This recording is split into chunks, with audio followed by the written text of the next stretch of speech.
મુંબઈમાં સિદ્ધિવિનાયક મંદિરમાં દાન ચોરી. સિદ્ધિવિનાયક મંદિરમાં દાન ચોરીનો ટ્રસ્ટનો સ્વીકાર. દાન ચોરીમાં ઉદ્ધવ જૂથના કાર્યકરોનો હાથ હોવાનો મંદિર ટ્રસ્ટનું આ નિવેદન છે.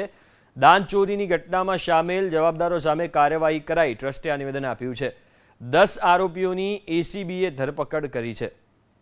તો મુંબઈનું પ્રસિદ્ધ સિદ્ધિવિનાયક મંદિર જેમાં દાન ચોરીનો સ્વીકાર ખુદ ટ્રસ્ટ તરફથી કરવામાં આવ્યો અને એવું નિવેદન, એવા આરોપ લગાવવામાં આવ્યા કે દાન ચોરીમાં ઉદ્ધવ જૂથના કાર્યકરોનો હાથ છે.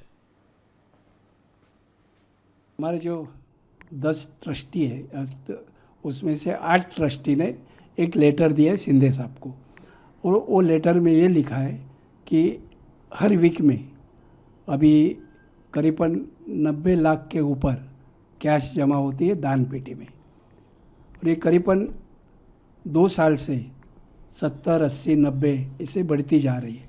लेकिन उसके पहले यही जो अमाउंट थी वो करीबन 40 लाख या 45 लाख तक जमा होती थी, और ये तभी क्यों कम थी, इसका एक ऑडिट होना चाहिए. इस प्रकार की हमारे जो ट्रस्टी है उनकी मांग थी.